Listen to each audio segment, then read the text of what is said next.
Oh, looks like we got a pickup for 88 Ride. Oh, Benny Glaser. The answer to the question, which European has the most World Series of Poker bracelets? Benny Glaser. Let's go get him.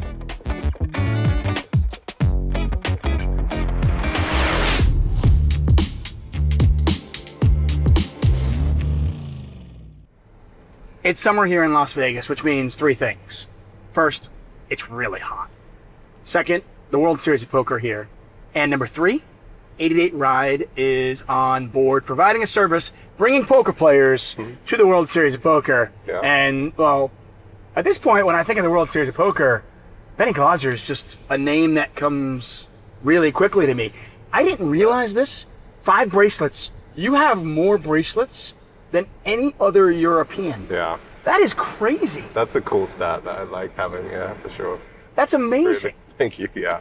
I'm quite proud of that one, I'm not going to lie. You've come a long way from being like a poker journalist, right? I remember the first time you did commentary with me. Oh, yeah. I think it was like an 08 event because you had won a couple of bracelets, right?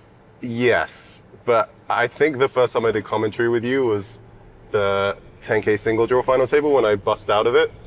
Okay. And then came and commentated on it for a brief, and that was just before I won those 2 bracelets that year. It was, I think that was the start of the Black Booth Mojo, right? You came in there and then you won a couple of bracelets. Yeah, I remember that as a thing, yeah. So when you started down this path of being in poker, did you ever imagine a scenario where you would be here? I mean, you have the most coups, most scoops, most bracelets out of all European players. I mean, did you ever imagine that this would be a reality? Is this... Not realistically, no. When I was playing online back in the day for penny stakes, or even playing in a pub league with my housemates and stuff like 17 years ago, then no, realistically, I didn't really imagine being here. Yeah. Was there... So it seems like, I want to say, 2015, 2016 is where you kind of just like, you blew up. Yeah. Was there something that happened here at the World Series of Poker or online? Was there an epiphany? Something that kind of just clicked, the light went on, and you were like, I think I figured this out. There wasn't necessarily that like I figured this out, but like I was grinding online for a long time. Right. And hadn't really been playing live. Still, like the World Series was a big thing for me. I was still playing like relatively low stakes. And then the first year I came on to the World Series, decided to give it a shot back in 2014, and I actually bricked everything.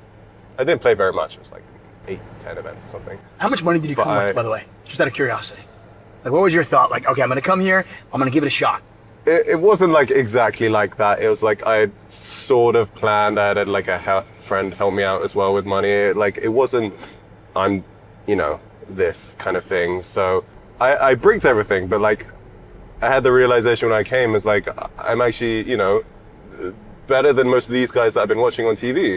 And it's like, yeah, I can actually definitely compete here. So even though it's tough for me to come to the World Series and brick, I was still like, okay, I'm planning to hopefully come next year and do better. So despite the fact that you bricked everything, it actually helped to build your confidence? I think so in a way, yeah. Wow, that's interesting. Because I just like the guys that I'm playing with that, I might have put on a pedestal kind of thing in a way of like being an online player.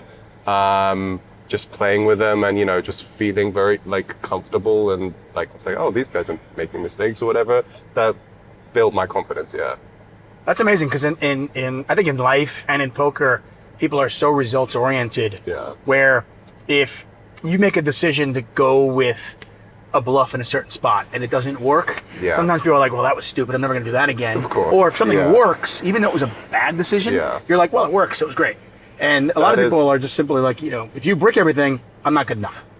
That is one thing that hopefully poker teaches you in a good way, to be logical and rational and not be results oriented. You're like, okay, at the time I had all of this information, and based on that information, I made the best possible decisions. And then this is the result, the outcome, which might have gone not the way you hoped for, but at the time it's still a good decision. So you can just be happy with those decisions at the time and trying to not be results oriented. So generally poker hopefully teaches people in life to be able to separate that stuff. And Yeah, for sure. I think it's one of the things about poker that really it's a kind of a life skill. Yes. And for sure. It's pretty amazing that I've known you for almost 10 years now. You know, we did commentary back then. I was cheering you on. You're winning bracelets. What an amazing journey you have been on, in the fact that, you know, you think about it, 10 years ago, you were here and you bricked all those tournaments. You built some confidence. And now 10 years later, all-time winningest scoop, coupe, title holder, and 5 bracelets.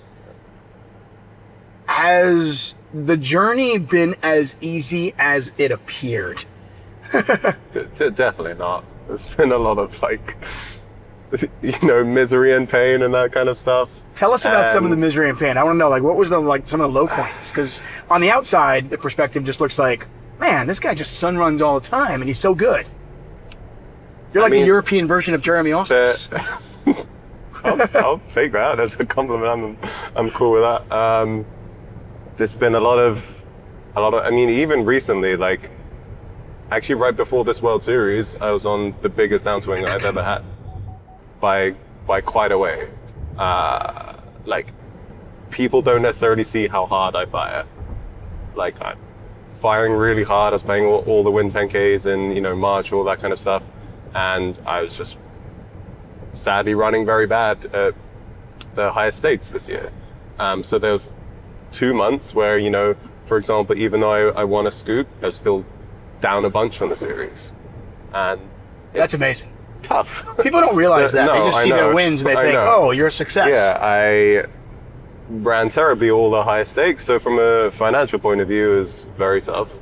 And yeah, those couple of months of playing live and just bricking a lot it was pretty painful, I'm not gonna lie. That was just an example. That was the most recent one. It was for a lot of money, and yeah, it was just tough when I'm playing live, and it's often quite an isolated process, especially like Scoop. I was staying by myself, grinding online, so you hope when you make those sacrifices that it's going to go well. Right. You can kind of make it more painful if it then doesn't.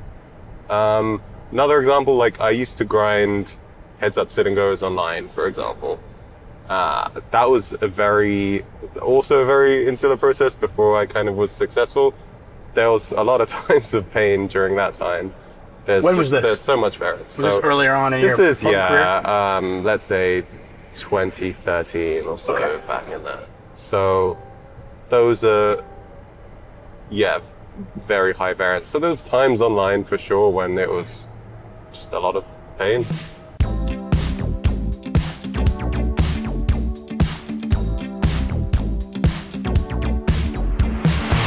What is it about the World Series of Poker that just seems to bring out the best in you? I mean, obviously you're great online as well, but you know, 5 bracelets, many of them in different disciplines. None, by the way, in Nolan and Hold'em yet, but maybe that'll change. Who knows? Yeah. But you know, you seem to be just good at all the different games. Well, what is it about the World Series of Poker that just kind of gets the best out of you? I still think of it as like the most prestigious festival in the year. I still want to be chasing the bracelets, still want to be going for Player of the Year, for example. Stuff that, I was wanting since I was young. It's still have a bit of the dream and the special kind of feelings for that. I do seek and enjoy, and it definitely has a buzz. Like the deep runs are great, really, they can be exciting and a lot of fun. And it's one of the few times of the year when I do get to play all the games and for like decent stakes as well. Right. So it's tough when I'm still specializing in mixed games, and there are not that many around the year. So this is pretty much the biggest time of year for me, with like how much buy-ins I put in and how much mixed games I'm able to get in.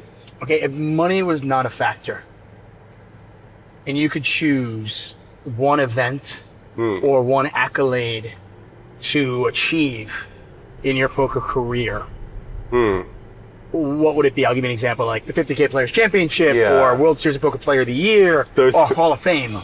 Okay, those were literally the first two that I thought of, and I was debating between either winning the 50K or World Series Player of the Year.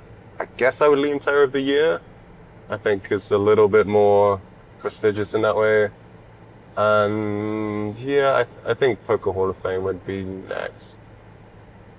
I don't know, I guess where I would rank those two. Right. Yeah. I mean, I would say that Europeans are underrepresented. Yes. By a large margin in the Yes. Poker Hall of Fame. Yeah. And, you're still 5 years away from being eligible, but got to imagine that, if you keep it up the way you're playing, you're certainly in the conversation. I hope so, yeah.